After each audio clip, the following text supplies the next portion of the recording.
ভোটে হারের এক মাসের মধ্যেই ভেঙে চুরমার তৃণমূল কংগ্রেস। বিদ্রোহীদের জোর ধাক্কা, সব কমিটি এবার ভেঙে দিল তৃণমূল। ভেঙে দেওয়া হলো তৃণমূলের যুব, টিএমসিপি, মহিলা কমিটি। কাজের মূল্যায়নের ভিত্তিতে গঠিত হবে এই নতুন কমিটি ভেঙে এক্সপোজ করা হয়েছে তৃণমূল কংগ্রেসের তরফে। তৃণমূলের তরফে এক্সপোজ করা হয়েছে, যেখানে উল্লেখ করা হয়েছে সব কমিটি ভেঙে দেওয়া হয়েছে তৃণমূল, যুব, টিএমসিপি, মহিলা কমিটি।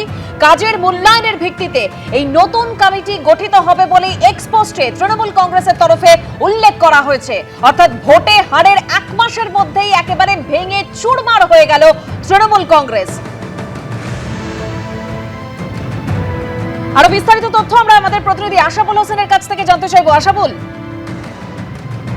দেখো, পরিষ্কারভাবে বলে দেওয়া যায় যে নতুন তৃণমূল গঠনের একটা প্রক্রিয়া শুরু হয়ে গেল আজ থেকে। কারণ তৃণমূলের পক্ষ থেকে কিছুক্ষণ আগে জানানো হয়েছে যে তৃণমূলের সমস্ত কমিটি ভেঙে দেওয়া হচ্ছে। অর্থাৎ তৃণমূলের যে ছাত্র সংগঠন, যুব সংগঠন, মহিলা সংগঠন এবং যাদের ইতিমধ্যে দলের স্পোকসপারসন যারা, তাদের সমস্ত যে কমিটি ছিল সেই সমস্ত কমিটি ভেঙে দেওয়া হচ্ছে এবং নতুন করে কাজের ভিত্তিতে মূল্যায়ন করে আবার নতুন করে কমিটি তৈরি করা হবে এবং সেই কমিটির প্রধান কারা কারা হবেন সেটা তৃণমূলের পক্ষ থেকে ফের নতুন করে সেই নামগুলো ঠিক করা হবে। এটা দলের পক্ষ থেকে জানিয়ে দেওয়া হয়েছে। তুমি জানো যে মমতা বন্দ্যোপাধ্যায় তিনি এই যে নির্বাচনে পরাজয়ের পর এবং দলের মধ্যে বিদ্রোহ বাঁধার পর মমতা বন্দ্যোপাধ্যায় তিনি নিজেই বলেছিলেন যে সবাই যারা যাওয়ার তারা চলে যাক, তিনি কিন্তু নতুন করে আবার তৃণমূলকে গঠন করবেন, নতুন করে তিনি তৃণমূল তৈরি করবেন। এইভাবেই তিনি দলীয় বৈঠকে তিনি বার্তা দিয়েছিলেন এবং সেই বার্তাটাই ক্রমশ স্পষ্ট হচ্ছে। আজকে গোটা তৃণমূলের সমস্ত কমিটি, যেটা বলছিলাম, তৃণমূল ছাত্র, যুব, মহিলা সংগঠন ভেঙে দেওয়া হয়েছে, মুখপাত্রদের যে কমিটি করা হয়েছিল সেগুলি ভেঙে দেওয়া হয়েছে এবং জেলা স্তরেরও সমস্ত কমিটি ভেঙে দেওয়া হচ্ছে। অর্থাৎ জেলার যারা সভাপতি ছিলেন, জেলার যারা সাধারণ সম্পাদক ছিলেন এবং যারা ব্লক লেভেলের কমিটিতে ছিলেন, ফলে একবারে উঁচু স্তর থেকে নিচু স্তর সমস্ত কমিটি ভেঙে দেওয়া হচ্ছে এবং সেটাকে পুরোপুরি ঢেলে সাজানো হবে।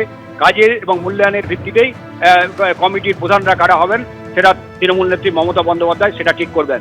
এবং মমতা বন্দ্যোপাধ্যায় জানিয়েছিলেন যে যারা যেতে চায় তারা চলে যাক, প্রয়োজন নেই, তিনি দরকারে নতুন করে তার দলকে তৈরি করবেন এবং তিনি নিজেই মাঠে নামবেন।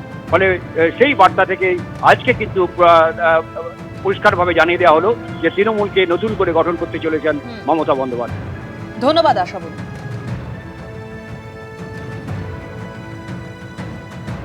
তুমি জানো যে 2/3 ধরলে 80 জন যে বিধায়ক তৃণমূলে জিতেছিলেন তার মধ্যে 2 জন বহিষ্কৃত। 58 জন বিধায়কের মধ্যে 2/3 মানে 52 জন।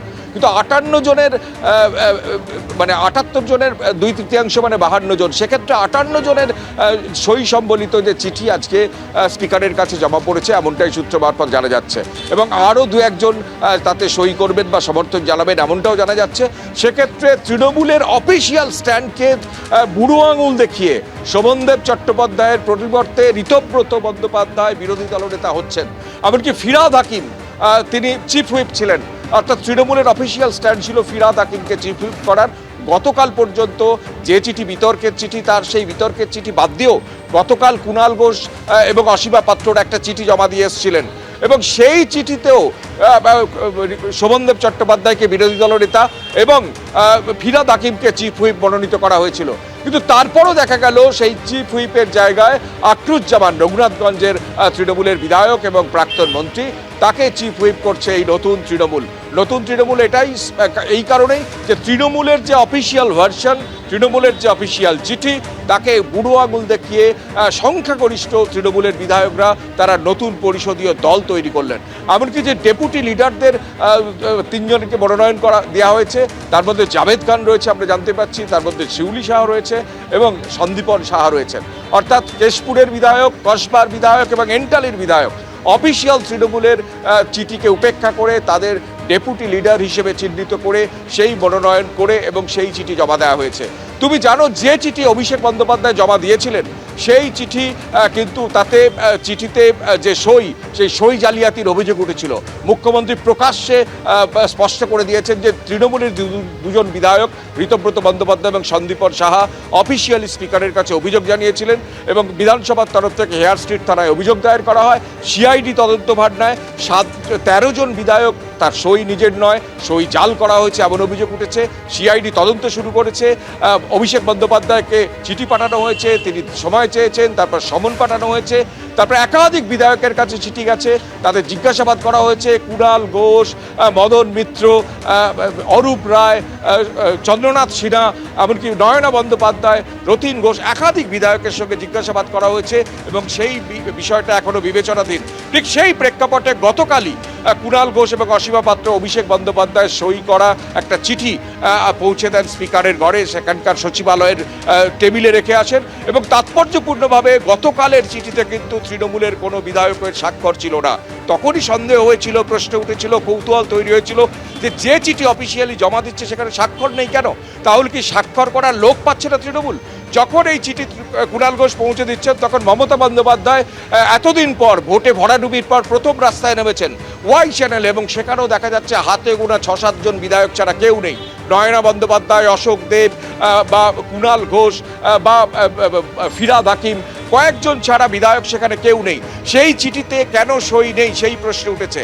আজকের যে বৈঠকের পর যে চিঠি জমা পড়েছে স্পিকারের কাছে, সেখানেও তাৎপর্যপূর্ণ বিষয় যেটা সূত্র মারফত জানা যাচ্ছে, মমতা বন্দ্যোপাধ্যায়ের প্রতি আস্থা রাখা হলেও অভিষেক বন্দ্যোপাধ্যায়ের প্রতি একটা অনুচ্চারিত অনাস্থা কিন্তু প্রকাশ পেয়েছে। তারা বেরিয়ে হয়তো প্রকাশ্যে স্পষ্ট করবেন, কিন্তু যে চিঠি দিয়েছেন দলের তরফ থেকে দেওয়া হয়েছে, তৃণমূলের তরফ থেকে দেওয়া হয়েছিল, সেই চিঠিতে সই ছিল অভিষেক বন্দ্যোপাধ্যায়ের। অর্থাৎ আরও একজন বিধায়ক এইভাবে বেরিয়ে যাচ্ছেন।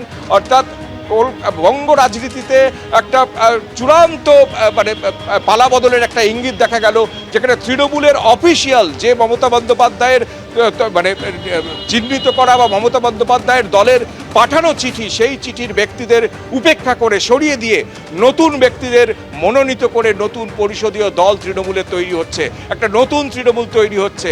এখন স্পষ্ট যে তৃণমূলের যে 80 জন বিধায়ক জিতেছিলেন, 2 জনকে বহিষ্কার করা হয়েছে, তারা আদৌ কি মমতা বন্দ্যোপাধ্যায়ের নিয়ন্ত্রণাধীন, আদৌ কি অভিষেক বন্দ্যোপাধ্যায়ের নিয়ন্ত্রণাধীন?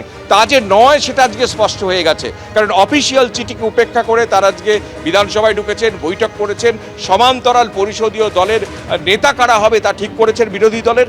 সব মিলিয়ে একটা বিষয় স্পষ্ট যে মমতা বন্দ্যোপাধ্যায়ের মুখ দেখে যে এত ভোটে জিতেছে, তিনি বলতেন যে 294টা কেন্দ্রেই তিনি প্রার্থী এবং মমতা বন্দ্যোপাধ্যায়ের নিয়ন্ত্রণ বা হ্রাস আর দলের মধ্যে নেই।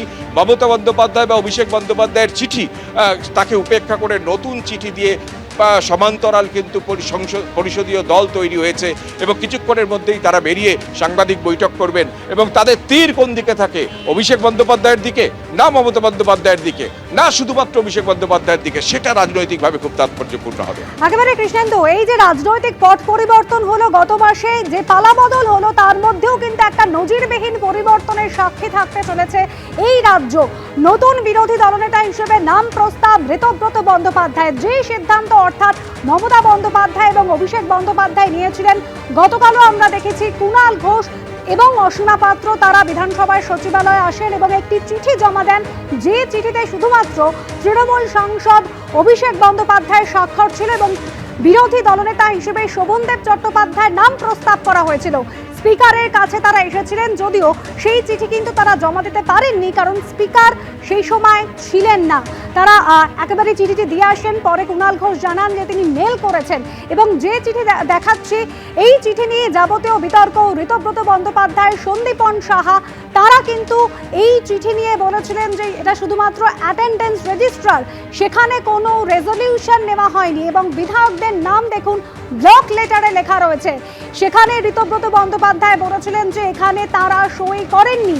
মুখ্যমন্ত্রী শুভেন্দু অধিকারী তিনি নবান্নে পরিষ্কার জানিয়েছিলেন যে 3 জন বিধায়ক তারা জানিয়েছেন সই তাদের নয়।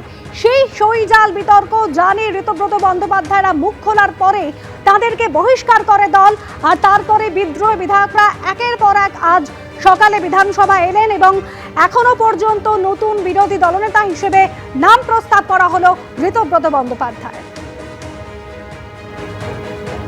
এবিপি আনন্দ এগিয়ে থাকে, এগিয়ে রাখে।